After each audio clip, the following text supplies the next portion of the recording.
Coming up on Network Africa. Burkina Faso Army killed 8 assailants responsible for the death of 3 foreigners last week.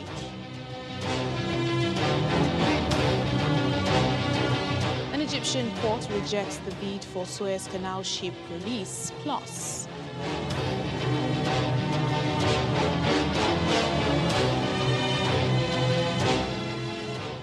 the United Nations Refugee Agency warns of mounting refugee and migrant deaths in the central Mediterranean.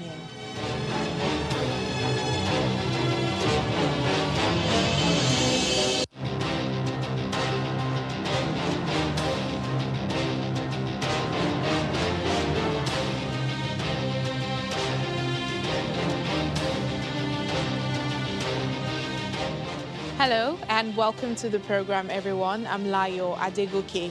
We begin in Burkina Faso, where the army has shot dead 8 of the assailants who killed 2 Spanish journalists and an Irishman last week following a military operation.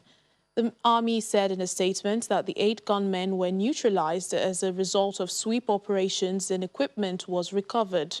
On the 26th of April, an escort mission of an anti-poaching unit was ambushed on the Niatuaboni-Pama Road in Eastern Region, leaving 3 foreign nationals dead and 4 soldiers wounded. The foreigners were working for an environmental NGO in the Eastern region of the country. Well, in another incident in the region on Monday, some 30 civilians were killed and 20 others were wounded in an attack carried out by unidentified gunmen. According to local authorities, the incident led to the displacement of more than 2,000 people. The Ethiopian government has expressed disappointment at the EU's decision not to send an observer mission to monitor the country's national elections. However, the Foreign Ministry says external observers are neither essential nor necessary for the June 5th polls. In a statement posted on its Twitter account, the government says while external observers could add some value to strengthening the quality of electoral processes, they are neither essential nor necessary to certify the credibility of an election, as the validity and legitimacy of Ethiopia's election is determined solely by Ethiopia. The country's preparations for the June polls have been marred by low voter registration, which the federal authorities have blamed on logistical challenges. A court in Egypt has ruled that the Ever Given, the massive container vessel that blocked the Suez Canal in March, will continue to be held. Now, this comes as a dispute over compensation shows no sign of being resolved.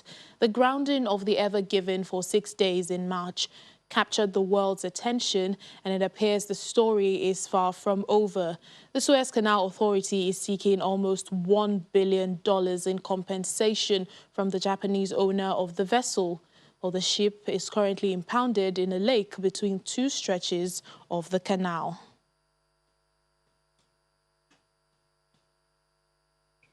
Well, joining us now for more on this is the VOA's correspondent in Cairo, Edward Yeranian. Thank you so much for speaking to us on the program. What more can you tell us about the situation concerning this container vessel that's been impounded by the Suez Canal Authority?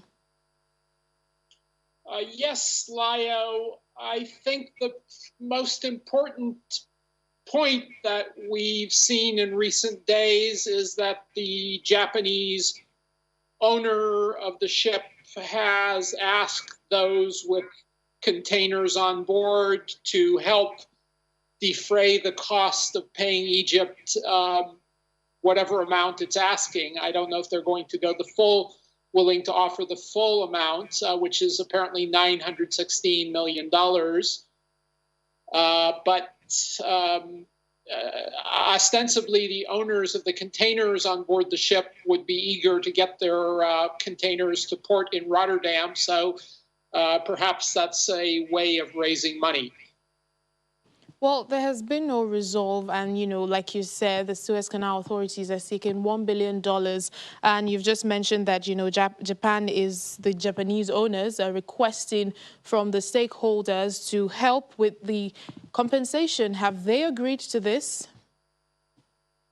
No word so far, and to the best of my knowledge, this is being done quietly, the discussions, but apparently the contents of the ship are worth about $3.6 billion. So obviously, if you have $3.6 billion of cargo that you want to get to port and need to pay about $1 billion, you're going to be better off paying at least something. Well, do we know of any plans of the government, wading into this situation? Usually the Egyptian government doesn't get involved unless it becomes a political issue or an international issue. And so far, to the best of my knowledge, the Japanese government has not gotten involved to put pressure on Egypt, nor the Chinese or the Taiwanese governments, which are also involved in this cargo ship and the company that runs it. So at the moment, no, but it's always possible that, for instance, Japan steps in, or even the United Kingdom, since the United Kingdom is the one who's, or a company in the United Kingdom is insuring the ship, or parts of it, would get involved and ask Egypt politically or diplomatically, could we resolve this issue? So that at that point, the government might get involved, but I don't see it happening right at this point. All right, then. Thank you so much, Edward Yeranian, VOA's correspondent in Cairo. My pleasure, Leo.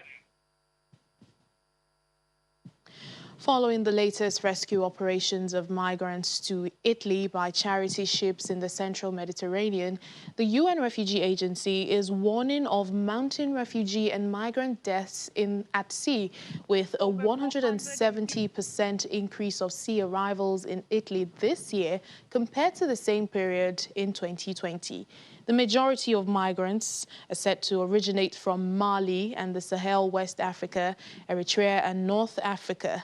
Many of them are fleeing war and conflicts, like in the Sahel, where violent attacks constantly lead to death and forced displacement. Over 450 persons, among them 190 would be minors, are disembarking, following rescue in 6 different operations by the NGO vessel Sea Watch. Since the very early hours of Saturday, 1st of May, some 1,500 persons have disembarked in Italy following rescue by the Italian Coast Guard and Custom Police or by international NGOs in the central Mediterranean. 5.5 million of refugees and IDPs are in the Sahel countries. So what we see here in Italy is just the tip of the iceberg. The latest disembarkation, in any case, brings the number of sea arrivals to Italy in 2021 to 10,400. This is more than a 170% increase compared to 2020. Well, the newly appointed special representatives of the UN Secretary General for South Sudan, Nicholas Haysom, has met with the Minister of Foreign Affairs, touring various facilities in the capital of South Sudan, Juba. This is following a mandatory 10-day quarantine after his arrival into the country. Haysom is highlighting that his conversation with the minister focuses on current realities such as widespread youth unemployment and poverty in the country, also acknowledging pressure on humanitarian partners to hire young people from within local communities and reiterating the support of the UN family. Today I've been exposed to quite a lot of the operational side of the mission. It's been educational for me, and I can clearly see that this is a complex operation in which there are many significant moving parts. And as I've said previously, I think we need to recognize that all of those different parts, no matter which are in the limelight and which aren't, are important in making a contribution to the operation of the mission.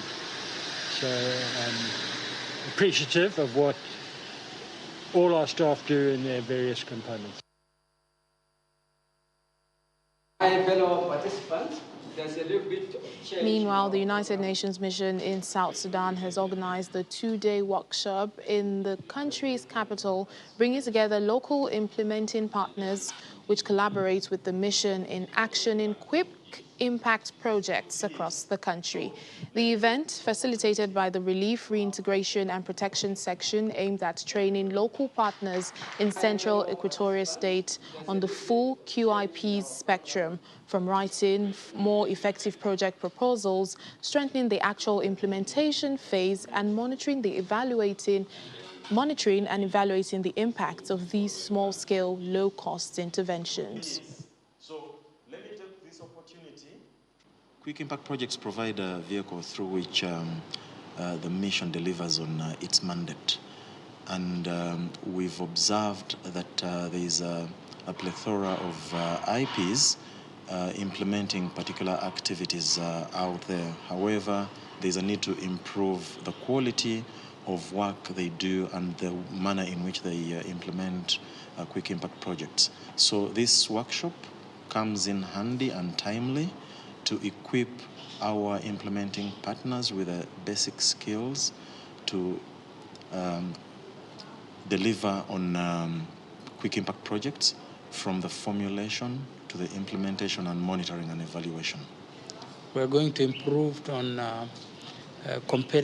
producing competitive proposals that can make the project succeed.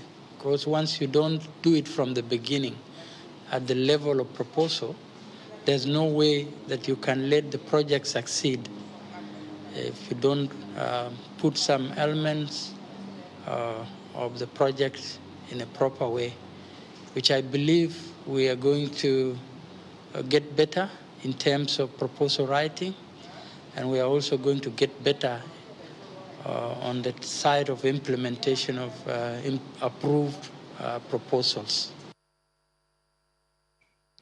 When news of the divorce of Bill and Melinda Gates broke, many around the world were shocked. The couple filed for divorce after 27 years of marriage, but pledged to continue their philanthropic work together. However, in Burkina Faso, a research center is worried that the Gates divorce will dry up critical funding received from the couple's foundation. Over the years, Burkina Faso's Grass Scientific Research Institute has benefited from the Bill and Melinda Gates Foundation to seek localized solutions to health problems, including malaria, which kills around 2,000 African children a day. Today, with a $1.5 million grant from the foundation, the institute is researching how the COVID-19 virus affects patients with malaria, following earlier reports that anti-malaria drugs may help lessen or cure coronavirus. However, the Director General of the Grass Institute, Dr. Sodiomon Sirima, is worried that in the long term, critical research will not receive funding from the Bill and Melinda Gates Foundation, as the two have announced a divorce. He is waiting for approval of a grant for a research proposal he has just submitted to the foundation.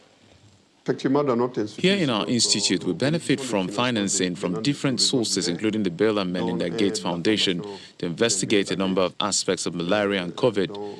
The financing lasts 18 months and started in February last year. Now, on hearing the news of their divorce, we're a bit perplexed. In the short term, the program will not be affected, as it is very short. But in the long term, and also in general, there's a risk that it will be affected, because I know that Bill and Melinda Gates contribute an enormous amount, directly and indirectly, to several projects we are leading here. GRASS focuses its research on infectious diseases and the development of medicine and vaccines in a region that still cannot produce vaccines against COVID-19 during the pandemic. The foundation said in a press release it had given 3 grants totaling $258.3 million to develop a malaria vaccine, new drugs, and innovative mosquito control methods to fight the forgotten epidemic, as described by Bill Gates. One of the grants was for a Path Malaria Vaccine Initiative, which received $107 million to test and license malaria vaccine in Africa. The Bill and Melinda Gates Foundation has become one of the most powerful and influential forces in global public health, spending more than $50 billion over the past 2 decades to bring a business approach to combating poverty and disease. We do mathematical modeling of disease populations. Still ahead on the program. We'll meet a Nigerian-born international chef, Izu Ani, who plans to promote local Nigerian delicacies in the global restaurant industry. Please stay with us.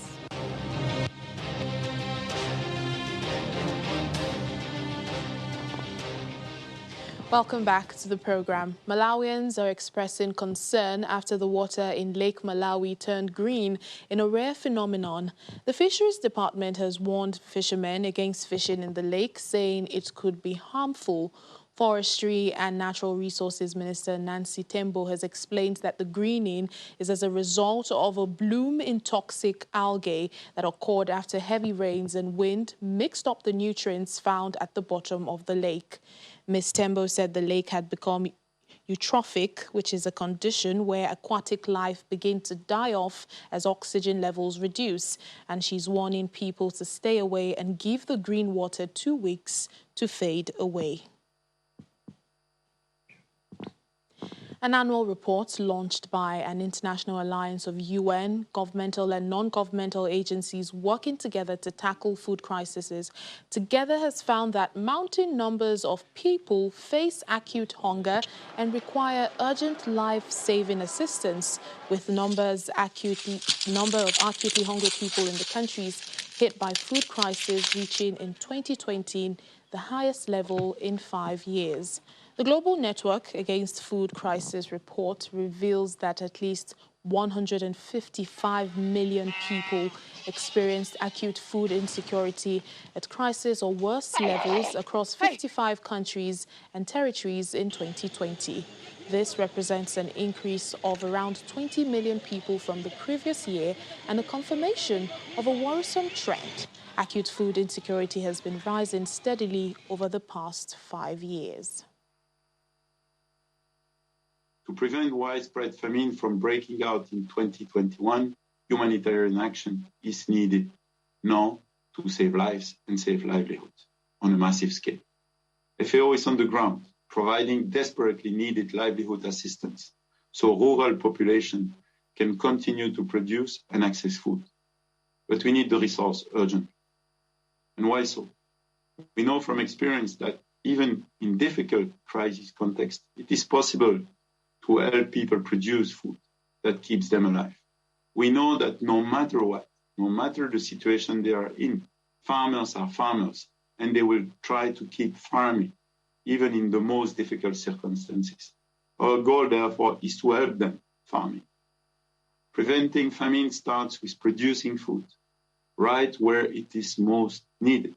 We need to work together, from national governments to local organizations, UN agencies, and NGOs, to the private sector, to radically transform our agri-food systems so that they are more inclusive, more resilient, and more sustainable. That means anticipating crises with on-the-ground, real-time, early warning and rapid action when we see a deterioration.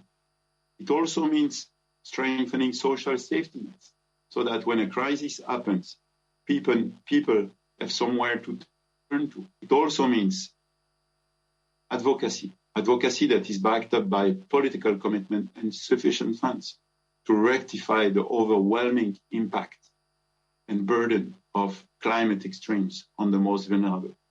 Overall, it means massive investment in building the resilience of people, of their livelihood, and of their community so that they can cope with inevitable shocks. Nigeria's version of jollof rice may have gained global reputation, but there's a lot more to be done if Nigerian cuisine is to attain international appeal. That's according to international chef of Nigerian origin Izu Ani, who says he has plans to promote local Nigerian delicacies in global restaurant industry. The Delta State-born culinary expert who recently received Dubai's famed Golden Visa shared this and more with Channels TV's Dubai correspondent Mayowa Adegoke.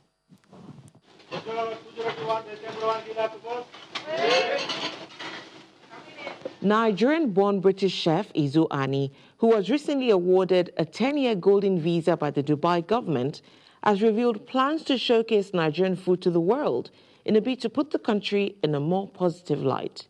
It's about how you place the culture in people's world, because they will get curious. When they taste something delicious, they say, where's this from? Ani, an avid cyclist, is one of Dubai's most awarded chefs, with several restaurants in his portfolio, including one of the top 50 restaurants in the world, La Petite Maison. He believes a better showcasing of Nigerian cuisine and culture can boost its tourism sector.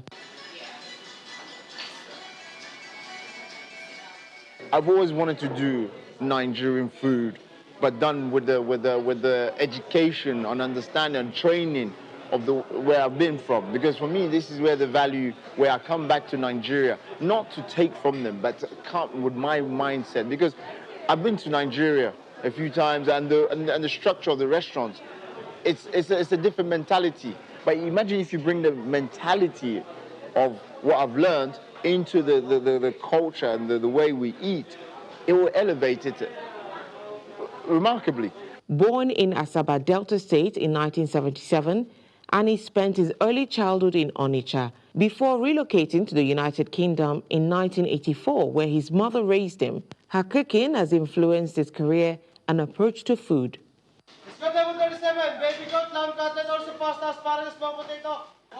I grew up with my mother. She cooked ofe, akpo, gari, everything, all that. So I grew up with the African food within me, and I love it. Every time I go back to London, I phone her, I tell her I'm coming. She goes, what soup do you want me to cook? My favorite, ogushi soup. Ogushi soup, so delicious. There's so many, everything inside of it. There's there's pumpkin seeds, dried out, crushed. But there's akara fish, which is dried kind of cod. There's like a little prawns where you dry that's inside. They put so many different flavors. That's what I love about it. It's deep in flavor. And that's how I like my food to be. It's depth.